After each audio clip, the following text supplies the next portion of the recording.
ఇక మహారాష్ట్ర ఎన్నికల ప్రచారంలో భాగంగా డిప్యూటీ సీఎం పవన్ కళ్యాణ్ మాట్లాడుతున్నారు. లైవ్ లో చూద్దాం. రాజ్లోకి ఇది మీకోసం తెలుగులో చెప్తాను.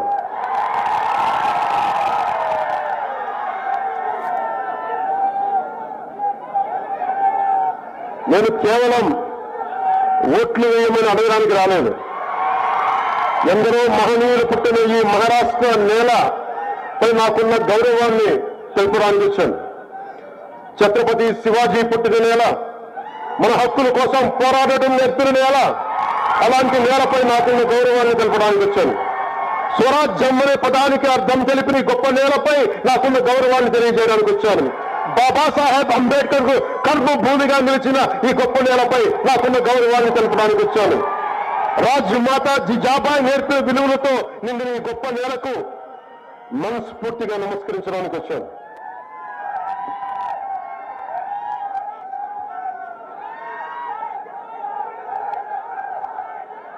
నాకు బాలాసాహెబ్ ఠాక్రే గారిని ఆయన జీవించి ఉండగా నాకు కలిసే అవకాశం రాలేదు.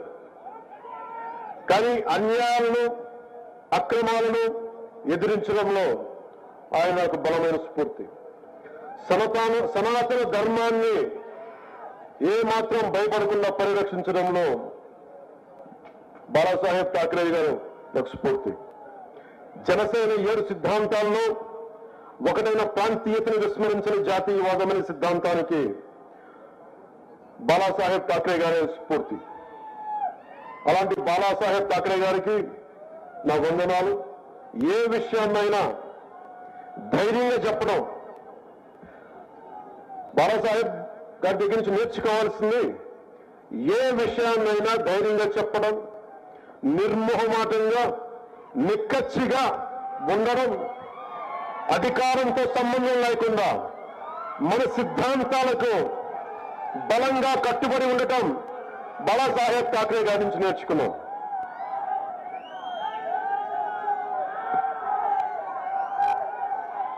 मैं पिछले दशक में जब मुड़कर देखता हूं तो मुझे दिखाई देता है आर्टिकल 370 के बाद का कश्मीर, राम मंदिर से शोभायमान अयोध्या, विश्व पटल पर चमकता हमारा तिरंगा, भारत के हर कोने को जोड़ते हाईवेज, हर गांव में पहुंची सड़क, एनडीए सरकार के 25 करोड़ भारतीयों को गरीबी से उबारा है।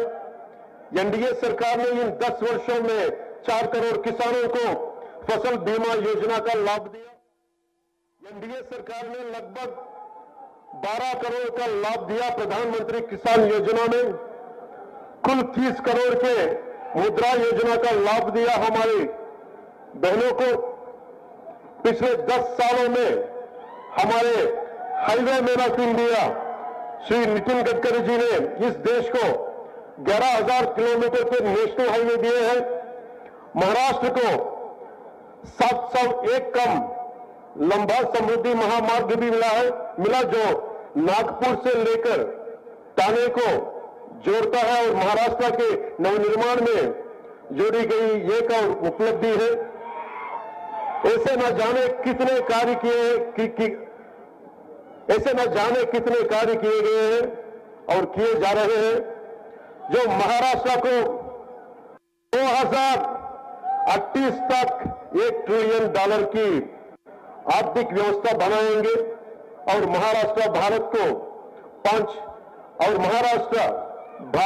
5 ट्रिलियन डॉलर के साथ विश्व की तीसरी सबसे बड़ी अर्थव्यवस्था बनने में महत्वपूर्ण योगदान देगा. మీకోసం తెలియదు.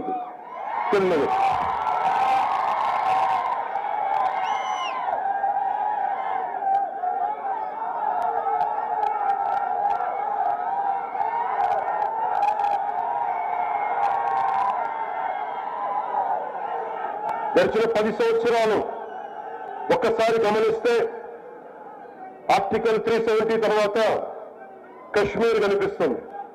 దివ్య రామ మందిరంతో అలంకరించబడిన అయోధ్య కనిపిస్తుంది. ప్రపంచ పటంపై రెపరెపలాడుతున్న తిరంగా కనిపిస్తుంది. దేశం నలుమూలలను కలిపే రహదారులు కల్పిస్తున్నాయి. పల్లె పల్లెకు విస్తరించిన రోడ్లు కల్పిస్తున్నాయి. గడిచిన 10 ఏళ్లలో ఎన్డీఏ ప్రభుత్వం 25 కోట్ల భారతీయులను పేదరికం నుండి విముక్తి చేసింది. 4 కోట్ల రైతులకు పంట బీమా అందించింది. పీఎం కిసాన్ ద్వారా 12 కోట్ల మందికి లబ్ధి చేకూరింది. అలాగే ముద్ర యోజన ద్వారా దాదాపు 30 కోట్ల మంది ఆడబిడ్డలకు చేయూతనిచ్చింది. గత 10 ఏళ్లలో highway man of India Nitin Gadkari గారు మన దేశానికి దాదాపు 11,000 కిలోమీటర్ల రహదారులు అందించారు. మహారాష్ట్రలోనే నాగ్పూర్ నుండి తానే వరకు 701 కిలోమీటర్ల సమృద్ధి మహామార్గం నిర్మించారు. ఇది మహారాష్ట్ర నవనిర్మాణంలో కీలక ఘట్టం.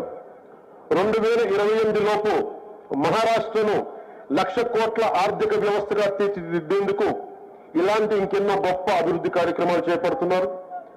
భారతదేశాన్ని 5 లక్షల ట్రిలియన్ల జీడీపీతో ప్రపంచంలోనే 3వ అతిపెద్ద ఆర్థిక వ్యవస్థగా మార్చడంలో మహారాష్ట్ర కీలక పాత్ర పోషించబోతుంది. ఇలాంటి తరుణంలో మన డేగ్లూర్ నియోజకవర్గ అభివృద్ధి చాలా కీలకం.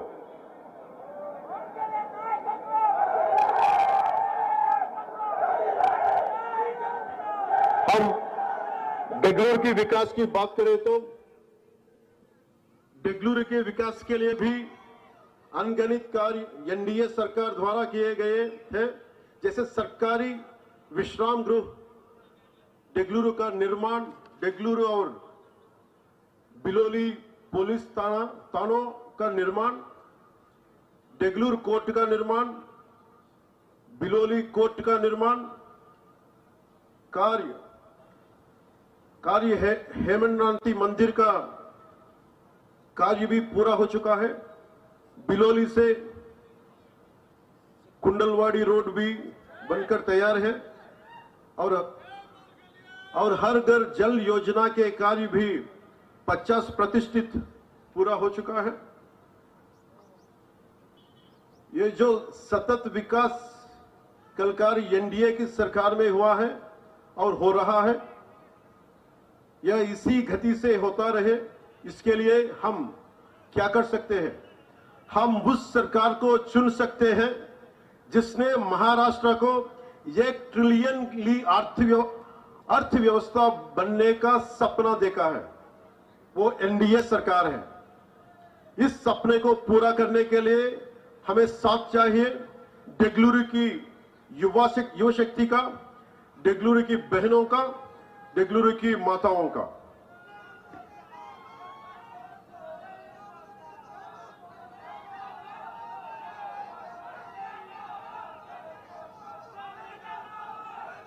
డెగ్లూర్ నియోజకవర్గంలో ఎన్డీఏ ప్రభుత్వం ఎన్నో అభివృద్ధి కార్యక్రమాలు చేసింది.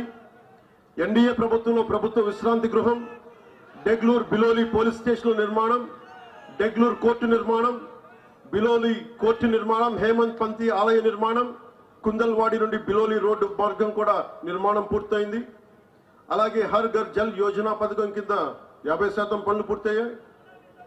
డెగ్లూర్ నియోజకవర్గంలో ఇదే వేగంతో అభివృద్ధి కొనసాగాలంటే మనం ఏం చేయాలి? మహారాష్ట్రను 1,00,000 కోట్ల ఆర్థిక వ్యవస్థగా మార్చాలని సంకల్పంతో ఉన్న ప్రభుత్వాన్ని ఎన్నుకోవాలి. ఈ కల సాకారం కావాలంటే ఎన్డీఏకు ఇక్కడున్న యువత, డెగ్లూర్ ఆడబిడ్డల మద్దతు, డెగ్లూర్ ప్రజల సహకారం కావాలి.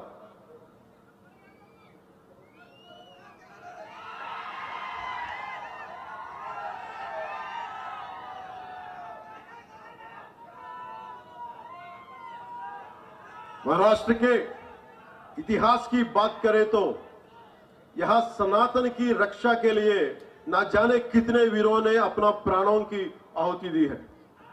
पर कांग्रेस ने अपने शासनकाल में क्या किया?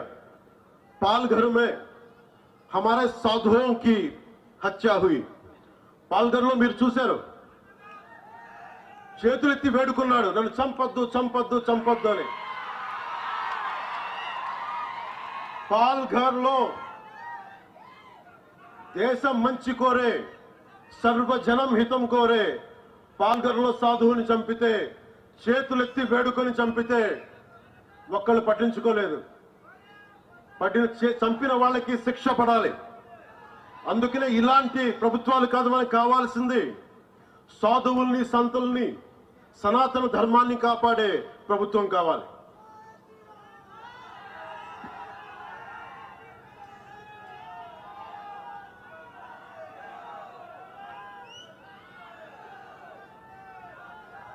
आपको याद है पालघर में हमारे साधुओं को कैसी हत्या हुई और विशालगढ़ के ऐतिहासिक किले पर మీకు విశాల్గఢ్ కిల్లా తెలుసు కదా మీకు, అది అన్యాక్రాంతం అయిపోయింది. ఆక్రమణదారులు దాన్ని కైవసం చేసుకున్నారు. శివాజీ పోరాడింది వీరి మీదే. కానీ ఈ రోజున మళ్ళీ ఇంకోసారి పోరాటం చేయాల్సిన పరిస్థితి. और विशालगढ़ के ऐतिहासिक किले पर अतिक्रमण हुआ और यह मुद्दा धर्म से नहीं जुड़ा बल्कि शासन की लापरवाही और एक वर्ग विशेष को नाराज ना करने की आदत के कारण पैदा हुआ समस्या है. अधिकारियों ने इसकी सुरक्षा क्यों नहीं की? मराठों द्वारा बनाए गए दुर्ग केवल वास्तुकला के नमूने नहीं है बल्कि भारत के संरक्षक, सनातन धर्म के संरक्षक है. इन किलों ने न जाने कितने सालों तक आक्रमणकारियों के और न केवल महाराष्ट्र के लिए बल्कि समूचे दक्षिण भारत के बीच हिमालय की तरह खड़े रहे और हमारे लाखों मंदिरों की रक्षा की. అంటే మనం మహారాష్ట్రలో ఉన్న దుర్గాలన్నీ, ఛత్రపతి శివాజీ మహారాజ్ పోరాటం చేసిన దుర్గాలన్నీ, ఆక్రమణదారులు మనకి ఈ దుర్గాలన్నీ కలిపి దక్షిణ భారతాన్ని ఒక కోటలా కాపాడిని, ఒక హిమాలయ పర్వతంలా కాపాడిని, రానివ్వకుండా చేసి అందువల్ల దక్షిణ దేశంలో దేవాలయాలు కూల్చలేకపోయారు. దానికి మనం మహారాష్ట్ర నేలకి, ఈ కోటలకి, ఈ ఖిల్లాలకి, ఛత్రపతి శివాజీ మహారాజ్ ధైర్యానికి, మహారాష్ట్ర నేలకి, మహారాష్ట్ర వీరులకి నేను శిరస్సు ఉంచి నమస్కరిస్తున్నాను.